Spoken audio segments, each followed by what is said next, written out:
श्रीराम समर्थ. नाम निष्ठेने घ्यावे. नाम श्रद्धेने घेणे म्हणजे काय? तर आपल्या गुरुने किंवा ज्याच्याबद्दल आपली पूज्य भावना असते अशा व्यक्तीने सांगितले म्हणून घेणे. अशा श्रद्धेने नाम घेणाऱ्याच्या मनात शंका येत नाही. ही स्थिती फार भाग्याची पण तितकीच दुर्मिळ. निष्ठेने नाम घेणे म्हणजे शंकारहित नाम घेणे.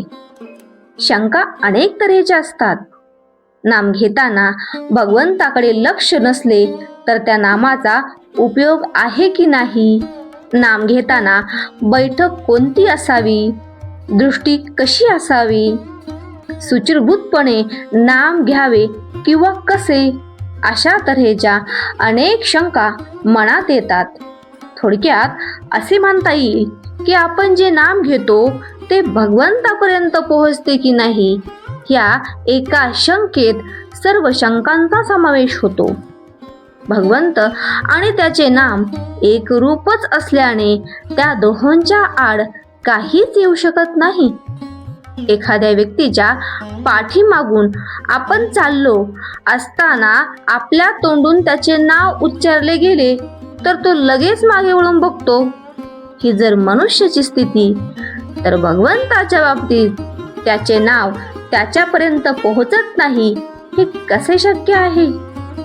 खरे पाहिले तर भगवंताचे नाव त्याच्याच रूपेने आपल्या मुखात येते, म्हणजे त्याचे नाव तोच घेत असतो.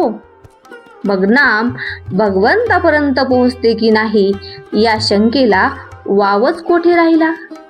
समजा दोन माणसे जेवायला बसली. त्यातल्या एकाच्या मनात काही विचार घुरत असून त्याचे जेवणाकडे लक्ष नसते, पण हाताने तोंडात एक एक घास घालण्याचे काम चालू होते.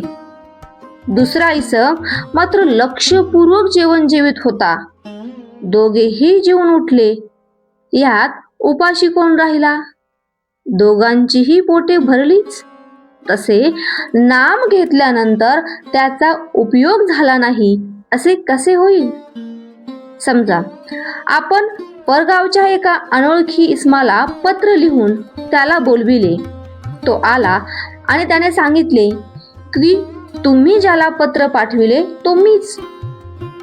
तर त्याच्या वचनावर विश्वास ठेवून आपण त्याला जवळ करतो. तसे भगवंताने सांगितले आहे, जेथे माझे नाम तेथे मी पुरुषोत्तम.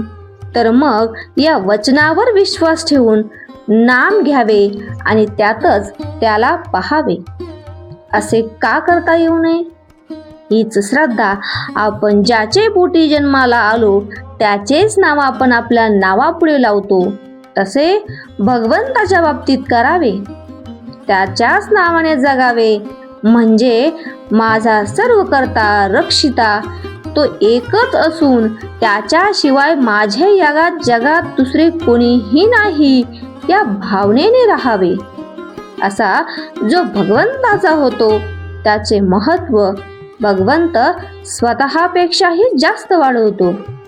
भावार्थ, नामाने भगवंताची प्राप्ती होणार ही खात्री असावी. अशा नामालाच निष्ठेचे नाम असे म्हणतात. जय जय रघुवीर समर्थ.